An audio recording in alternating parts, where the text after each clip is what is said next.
Coastal Kannada ವೀಕ್ಷಿಸುತ್ತಿರುವ ಎಲ್ಲ ಸ್ನೇಹಿತರಿಗೂ ನಮಸ್ಕಾರ. ಕೋಸ್ಟಲ್ ಕನ್ನಡದ ಮತ್ತೊಂದು ವಿಡಿಯೋಗೆ ಸ್ವಾಗತ. ಇವತ್ತಿನ ವಿಡಿಯೋದಲ್ಲಿ ನಾವು ನಿಮಗೆ AMB ಸಿನಿಮಾಸ್ ರಾಜಧಾನಿ ಬೆಂಗಳೂರಿಗೆ ಕಾಲಿಟ್ಟಿದೆ. ಮಹೇಶ್ ಬಾಬು ಒಡೆತನದ ಮಲ್ಟಿಸ್ಕ್ರೀನ್ ಚಿತ್ರಮಂದಿರ ಜನವರಿ 16, 2026ರಂದು ಈ ಚಿತ್ರಮಂದಿರ ಉದ್ಘಾಟನೆ ಆಯಿತು. ಈ ಚಿತ್ರಮಂದಿರದ ವಿಶೇಷತೆ ಏನಪ್ಪಾ ಅಂತ ಹೇಳಿದ್ರೆ, ಒಟ್ಟು 9 ಪರದೆಗಳಿವೆ. ಈ ಹಿಂದೆ ಕಪಾಲಿ ಚಿತ್ರಮಂದಿರ ಏನಿತ್ತು ಅದೇ ಜಾಗದಲ್ಲಿ ನಿರ್ಮಾಣಗೊಂಡಂತ ಮಲ್ಟಿಸ್ಕ್ರೀನ್ ಚಿತ್ರಮಂದಿರ ಇದು. ಹಾಗೆ ಈ ಚಿತ್ರಮಂದಿರದ ಮೂಲಕ ದಕ್ಷಿಣ ಭಾರತಕ್ಕೆ ಮೊಟ್ಟ ಮೊದಲ ಬಾರಿಗೆ ಡಾಲ್ಬಿ ಸಿನಿಮಾವನ್ನ ಪರಿಚಯ ಮಾಡಲಾಯಿತು. ನೀವೊಂದು ವೇಳೆ ಡಾಲ್ಬಿ ಸಿನಿಮಾಸ್ ನೋಡ್ಬೇಕಂತಾದ್ರೆ ಇದೇ ಚಿತ್ರಮಂದಿರಕ್ಕೆ ಬರಬೇಕು. ಕೇವಲ ಬೆಂಗಳೂರಿಗರು ಮಾತ್ರವಲ್ಲ, ದಕ್ಷಿಣ ಭಾರತೀಯರು ಡಾಲ್ಬಿ ಸಿನಿಮಾಸ್ ಅನ್ನ ನೋಡ್ಬೇಕಾದ್ರೆ ರಾಜಧಾನಿ ಬೆಂಗಳೂರಿನ ಗಾಂಧಿನಗರದಲ್ಲಿರುವಂತಹ AMB ಸಿನಿಮಾಸ್ಗೆ ಬರಲೇಬೇಕು. ಚಿತ್ರಮಂದಿರ ತುಂಬಾನೇ ಅತ್ಯದ್ಭುತವಾಗಿದೆ.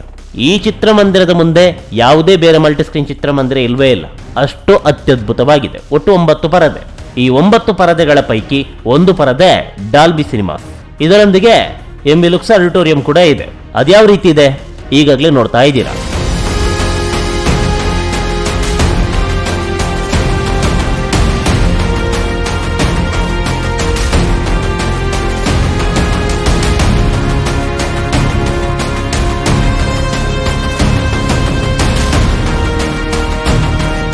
ಬ್ರಿಗೇಡ್ ರಸ್ತೆಯ ಚಿತ್ರಮಂದಿರ ಯಾವ ರೀತಿ ಇದೆಯೋ ಅದನ್ನು ಮೀರಿಸುವಂತಿದೆ ಈ ಆಡಿಟೋರಿಯಂ.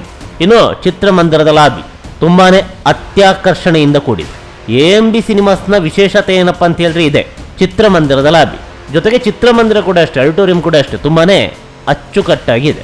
ಎಲ್ಲ ಮಲ್ಟಿಸ್ಕ್ರೀನ್ ಚಿತ್ರಮಂದಿರಗಳಿಗಿಂತ ತುಂಬಾನೇ ವಿಭಿನ್ನ ಅಂತ ಅನಿಸಿಕೊಳ್ಳುತ್ತೆ.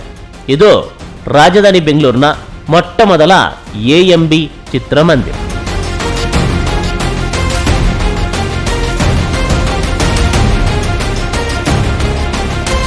ಇನ್ನು ಕಪಾಲಿ ಚಿತ್ರಮಂದಿರದ ನೆನಪಿಗಾಗಿಯೇ ಚಿತ್ರಮಂದಿರಕ್ಕೆ ಕಪಾಲಿ ಅನ್ನುವ ಹೆಸರನ್ನ ಇರಿಸಲಾಗಿದೆ. AMB ಕಪಾಲಿ ಅನ್ನುವ ಹೆಸರಿನಲ್ಲಿ ಈ ಮಲ್ಟಿಸ್ಕ್ರೀನ್ ಚಿತ್ರಮಂದಿರ ಕಾರ್ಯನಿರ್ವಹಿಸ್ತಾ ಇದೆ. ಇಷ್ಟೆಲ್ಲ ಐಷಾರಾಮಿ ಚಿತ್ರಮಂದಿರ ಆಹಾರ ಯಾವ ಮಟ್ಟಕ್ಕೆ ಕೊಡುತ್ತೆ? ಸಿಕ್ಕಾಪಟ್ಟೆ ದುಬಾರಿಯಾಗಿದೆಯಾ ಅಂತ ಕೇಳಿದ್ರೆ ಇಲ್ಲ, ಅದು ಕೂಡ ಕೈಗೆಟಕುವ ದರದಲ್ಲಿ. ಒಂದು ಕೋಕ್ನ ಬೆಲೆ 80 ರೂಪಾಯಿ, ವೀಕೆಂಡ್ನಲ್ಲಿ 100 ರೂಪಾಯಿ. ಇದರ ಜೊತೆಗೆ ತಿಂಡಿ ತಿನಿಸುಗಳು ಕೂಡ ಮಿಕ್ಕುಳಿದ ಮಲ್ಟಿಸ್ಕ್ರೀನ್ ಚಿತ್ರಮಂದಿರದಂತೆ 300, 400, 1000 ರೂಪಾಯಿ ಇಲ್ಲ. ಇಲ್ಲಿ ಕೈಗೆಟಕುವ ದರದಲ್ಲಿ ಎಲ್ಲನೂ ಸಿಗುತ್ತೆ ತಿಂಡಿ ತಿನಿಸುಗಳು. ಹಾಗೆ ನೋಡಿದ್ರೆ ಇನ್ನಿತರ ರಾಜ್ಯಗಳಲ್ಲಿ ತಿಂಡಿ ತಿನಿಸು ತುಂಬಾನೇ ಕಡಿಮೆ ಇದೆ ಅಲ್ಲಿಯ ಲೋಕಲ್ ಮಲ್ಟಿಸ್ಕ್ರೀನ್ ಚಿತ್ರಮಂದಿರಗಳಲ್ಲಿ. ನಮ್ಮಲ್ಲೇ ಅತಿ ಹೆಚ್ಚು ಎರ್ರಬಿರಿ ಟಿಕೆಟ್ ದರ, ಅದು ಸಿಂಗಲ್ ಸ್ಕ್ರೀನ್ ಚಿತ್ರಮಂದಿರದಲ್ಲೂ ಅಷ್ಟೇ, ಮಲ್ಟಿಸ್ಕ್ರೀನ್ ಚಿತ್ರಮಂದಿರದಲ್ಲಂತೂ ಹೇಳೋದೇ ಬೇಡ, ಒಂದು 10 ಪಟ್ಟು ದುಬಾರಿ ದರ. ಸಿಂಗಲ್ ಸ್ಕ್ರೀನ್ ಚಿತ್ರಮಂದಿರದಲ್ಲಿ ಡಬಲ್ ರೇಟು, ಇಲ್ಲಿ 10 ಪಟ್ಟು ಹೆಚ್ಚು. ಆದರೆ AMB ಕಪಾಲಿ ಚಿತ್ರಮಂದಿರದಲ್ಲಿ ಹಾಗಲ್ಲ. AMB ಚಿತ್ರಮಂದಿರದಲ್ಲಿ ಕೈಗೆಟಕುವ ದರ. ಈ ಸಿಂಗಲ್ ಸ್ಕ್ರೀನ್ ಚಿತ್ರಮಂದಿರದಲ್ಲಿ ಯಾವ ರೀತಿ ದರ ಇರುತ್ತೋ ಅದೇ ಮಟ್ಟದ ದರ ಇಲ್ಲೂ ಕೂಡ ಇದೆ.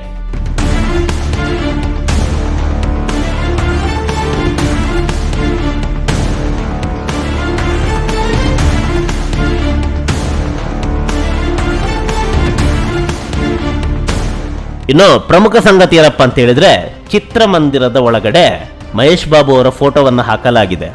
ಒಂದಿಷ್ಟು ಹಳೆಯ ಸಿನಿಮಾಗಳ ಫೋಟೋ, ಮಹೇಶ್ ಬಾಬು ಅವರ ಫೋಟೋ ಎಲ್ಲಾನು ಓಕೆ. ಇದರ ಜೊತೆಗೆ ನಮ್ಮ ಕನ್ನಡದ ಹಿರಿಯ ನಟಿಯರ ಫೋಟೋ ಕೂಡ ಇಲ್ಲಿ ಹಾಕಲಾಗಿದೆ. ಜೊತೆಗೆ ಲೆಜೆಂಡ್ ಕಲಾವಿದರ ಫೋಟೋ ಕೂಡ, ಅಣ್ಣವರು, ಅಂಬರೀಶ್, ಶಂಕರ್ನಾಗ್, ಪ್ರಭಾಕರ್, ವಿಷ್ಣುದಾದ, ಹೀಗೆ ಹಿರಿಯ ನಟರ ಫೋಟೋವನ್ನ ಇಲ್ಲಿ ಹಾಕಲಾಗಿದೆ. ಈ ಮೂಲಕ ನಮ್ಮ ಕನ್ನಡದ ಹಿರಿಯ ನಟರಿಗೆ ಇವರು ಗೌರವವನ್ನು ಕೊಟ್ಟಿದ್ದಾರೆ. ವಿಚಾರ ಇದಲ್ಲ. ವಿಚಾರ ಏನಪ್ಪಾ ಅಂತ ಹೇಳಿದ್ರೆ, ಪ್ರಸ್ತುತ ನಟರ ಫೋಟೋದಲ್ಲಿ ಒಂದಿಷ್ಟು ಗೊಂದಲಗಳು, ಒಂದಿಷ್ಟು ಅಪಸ್ವರಗಳು ಈಗಾಗಲೇ ನೀವು ನೋಡ್ತಾ ಇದ್ದೀರಾ. ಒಟ್ಟು 9 ಮಂದಿ ನಟರ ಫೋಟೋವನ್ನು ಇಲ್ಲಿ ಹಾಕಲಾಗಿದೆ. ಕಿಚ್ಚ ಸುದೀಪ್ ಇದ್ದಾರೆ, ಶಿವಣ್ಣ, ಗಣೇಶ್, ಧ್ರುವ ಸರ್ಜಾ, ಯಶ್, ಉಪೇಂದ್ರ, ಹೀಗೆ ಒಟ್ಟು 9 ಮಂದಿ ಕಲಾವಿದರ ಫೋಟೋ ಇದೆ. ಒಂದಿಷ್ಟು ಕಲಾವಿದರ ಫೋಟೋ ಮಿಸ್ಸಿಂಗ್. ಈ ಪೈಕಿ ನಟ ದರ್ಶನ್ ಅವರ ಫೋಟೋ ಕೂಡ ಮಿಸ್ಸಿಂಗ್ ಆಗಿದೆ. ಕರ್ನಾಟಕದಲ್ಲಿ ಅತಿ ಹೆಚ್ಚು ಅಭಿಮಾನಿ ಬಳಗವನ್ನು ಹೊಂದಿರುವಂತ ನಟ ಚಾಲೆಂಜಿಂಗ್ ಸ್ಟಾರ್ ದರ್ಶನ್. ಕನ್ನಡದಲ್ಲಿ ಲೀಡಲ್ಲಿರುವಂತ ನಟ ಚಾಲೆಂಜಿಂಗ್ ಸ್ಟಾರ್ ದರ್ಶನ್. ಹೀಗಿದ್ರೂ ಕೂಡ ಇವರ ಫೋಟೋವನ್ನ ಯಾಕೆ ಹಾಕಿಲ್ಲ ಅನ್ನುವ ಕೂಗು ಸಾಮಾಜಿಕ ಜಾಲತಾಣಗಳಲ್ಲಿ ಸಿಕ್ಕಾಪಟ್ಟೆ ಸದ್ದು ಮಾಡ್ತಾ ಇದೆ. ದರ್ಶನ್ ಅವರು ಒಂದಿಷ್ಟು ಆರೋಪಗಳಿಂದಾಗಿ ಜೈಲಿನಲ್ಲಿದ್ದಾರೆ. ಹೀಗಾಗಿ ದರ್ಶನ್ ಅವರ ಫೋಟೋವನ್ನ ಹಾಕಬೇಕೋ ಬೇಡೋ ಅನ್ನೋ ಗೊಂದಲದಲ್ಲಿ ಚಿತ್ರಮಂದಿರ ಇದೆ. ಹೀಗಾಗಿ ಫೋಟೋವನ್ನ ಹಾಕಿಲ್ಲ ಅನ್ನುವ ಮಾತು ಕೂಡ ಕೇಳಿ ಬರ್ತಾ ಇದೆ. ಆದ್ರೆ ನಿಖರವಾದಂತಹ ಉತ್ತರ ಯಾರಲ್ಲೂ ಇಲ್ಲ, ಯಾಕೆ ಫೋಟೋವನ್ನ ಹಾಕಿಲ್ಲ ಅಂತ. ಚಿತ್ರಮಂದಿರದಿಂದ ಯಾವುದೇ ರೀತಿಯಾದಂತಹ ಅಧಿಕೃತ ಉತ್ತರ ಇನ್ನೂ ಕೂಡ ಹೊರಬಂದಿಲ್ಲ. ಸಾಮಾಜಿಕ ಜಾಲತಾಣಗಳಲ್ಲಿ ದರ್ಶನ್ ಅವರ ಫೋಟೋ ಯಾಕೆ ಹಾಕಿಲ್ಲ ಅನ್ನುವ ಕೂಗು ಸಿಕ್ಕಾಪಟ್ಟೆ ಸದ್ದು ಮಾಡ್ತಾ ಇದೆ. ಹಾಗಂದ ಮಾತ್ರಕ್ಕೆ ದರ್ಶನ್ ಅವರ ಫೋಟೋವನ್ನ ಹಾಕೇ ಇಲ್ವ ಅಂತ ಕೇಳಿದ್ರೆ ಹಾಕಿದ್ದಾರೆ. ಅದು ಎಲ್ಲಿ? ಈಗಾಗಲೇ ನೋಡ್ತಾ ಇದ್ದೀರಾ. ಕನ್ನಡದ ಒಂದಿಷ್ಟು ಸಿನಿಮಾಗಳ ಫೋಟೋ ಫ್ರೇಮ್ ಅನ್ನ ಇಲ್ಲಿ ಹಾಕಲಾಗಿದೆ. ಒಟ್ಟು 9 ಸಿನಿಮಾಗಳ ಫೋಟೋ ಫ್ರೇಮ್ ಇದೆ. ಇದರಲ್ಲಿ ದಿಯಾ, ಉಳಿದವರು ಕಂಡಂತೆ, ಲೂಸಿಯಾ, ತಿಥಿ ಜೊತೆಗೆ ಅನಾಥರು ಸಿನಿಮಾದ ಫೋಟೋ ಫ್ರೇಮ್ ಅನ್ನ ಇಲ್ಲಿ ಹಾಕಲಾಗಿದೆ. ಅನಾಥರು ಸಿನಿಮಾದಲ್ಲಿ ದರ್ಶನ್ ಅವರ ಫೋಟೋ ಕೂಡ ಇದೆ. ದರ್ಶನ್, ಉಪೇಂದ್ರ, ರಂಭಾ, ರಾಧಿಕಾ ಒಟ್ಟು 4 ಮಂದಿ ಇರುವಂತಹ ಪೋಸ್ಟರ್ ಇದೆ. ಈ ಮೂಲಕ ದರ್ಶನ್ ಅವರ ಫೋಟೋವನ್ನ ಹಾಕಬಾರ್ದು ಅನ್ನುವ ಉದ್ದೇಶದಲ್ಲಿ ಇವರು ಇರಲಿಲ್ಲ ಅಂತ ಅನ್ಸುತ್ತೆ. ಇಲ್ಲಿ ಪೋಸ್ಟರ್ ಹಾಕಿದ್ದಾರೆ, ಹಾಗೆ ಇಲ್ಲಿ ಫೋಟೋ ಹಾಕಿಲ್ಲ ಅಂತ ಹೇಳಿದ್ರೆ ಅದು ತಪ್ಪು. ಯಾಕಂತ ಹೇಳಿದ್ರೆ ಈ ಪೋಸ್ಟರ್ ನಲ್ಲಿ ಉಪೇಂದ್ರ ಅವರ ಫೋಟೋ ಇದೆ, ಜೊತೆಗೆ ಅಲ್ಲಿ ನಟರ ಪೋಸ್ಟರ್ ನಲ್ಲಿ ಉಪೇಂದ್ರ ಅವರ ಫೋಟೋ ಕೂಡ ಇದೆ. ಹಾಗೆ ಸಪ್ತಸಾಗರದಾಚೆಯಲ್ಲೂ ಹಾಗೆ ಉಳಿದವರು ಕಂಡಂತೆ 2 ಸಿನಿಮಾದ ಫೋಟೋ ಫ್ರೇಮ್ ಇದೆ. ಆ ಕಡೆ ರಕ್ಷಿ ಶೆಟ್ಟಿ ಅವರ ಫೋಟೋ ಕೂಡ ಇದೆ. ಹೀಗಾಗಿ ಇದನ್ನ ಕನ್ಸಿಡರ್ ಮಾಡೋಕ್ಕಾಗಲ್ಲ.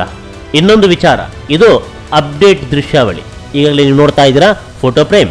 ದರ್ಶನ್ ಅವರ ಕುರುಕ್ಷೇತ್ರ ಸಿನಿಮಾದ ಫೋಟೋ ಫ್ರೇಮ್ ಅನ್ನ ಕೂಡ ಇಲ್ಲಿ ಹಾಕಲಾಗಿದೆ. ಇದು ಇದ್ದ ಫೋಟೋ ಫ್ರೇಮ್ಗೆ ಫೋಟೋವನ್ನ ಬದಲಾಯಿಸಿದ್ರ ಅಥವಾ ಮತ್ತೊಂದು ಗೋಡೆಯಲ್ಲಿ ಹೊಸದಾದಂತಹ ಫೋಟೋ ಫ್ರೇಮ್ ಅನ್ನ ಹಾಕಿದ್ರ ಯಾವುದಕ್ಕೂ ಕೂಡ ಉತ್ತರ ಇಲ್ಲ. ಒಟ್ಟಿನಲ್ಲಿ ದರ್ಶನ್ ಅವರ ಕುರುಕ್ಷೇತ್ರ ಸಿನಿಮಾದ ಫೋಟೋ ಫ್ರೇಮ್ ಅಂತೂ ರಾರಾಜಿಸ್ತಾ ಇದೆ. ಒಟ್ಟಾರೆಯಾಗಿ ಎಲ್ಲವನ್ನ ಗಮನಿಸಬೇಕಾದ್ರೆ ದರ್ಶನ್ ಅವರ ಮೇಲೆ ಕೊಲೆ ಆರೋಪ ಇರೋದ್ರಿಂದಾಗಿ ದರ್ಶನ್ ಅವರ ಇಂಡಿವಿಜುವಲ್ ಫೋಟೋವನ್ನ ಹಾಕಿಲ್ಲ ಅಂತ ಅನ್ಸುತ್ತೆ.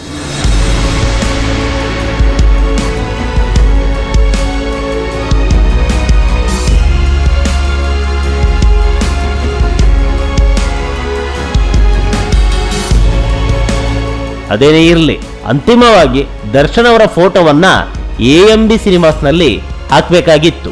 ಯಾಕಂತ ಹೇಳಿದ್ರೆ ದರ್ಶನ್ ಅವರು ಕನ್ನಡದ ಟಾಪ್ ನಟರಲ್ಲಿ ಒಬ್ಬರು, ಹಾಗೆ ಅತಿ ಹೆಚ್ಚು ಅಭಿಮಾನಿ ಬಳಗವನ್ನ ಹೊಂದಿರುವಂತಹ ನಟ. ದರ್ಶನ್ ಅವರು ಆರೋಪಿ ಅಷ್ಟೇ, ಅಪರಾಧಿ ಅಂತ ಇನ್ನೂ ಕೂಡ ಸಾಬೀತಾಗಿಲ್ಲ.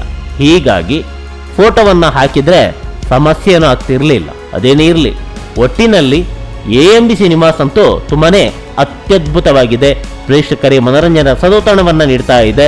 ಜೊತೆಗೆ ಕಪಾಲಿ ಅನ್ನುವ ಬ್ರ್ಯಾಂಡ್ ಅನ್ನ ಇನ್ನೂ ಕೂಡ ಉಳಿಸಿಕೊಂಡಿದೆ. ಈ ಚಿತ್ರಮಂದಿರದ ಬಗ್ಗೆ ಮತ್ತಷ್ಟು ಮಾಹಿತಿಯನ್ನ ಮುಂದಿನ ಎಪಿಸೋಡ್ನಲ್ಲಿ ಹೇಳ್ತೀವಿ. ನಮಸ್ಕಾರ.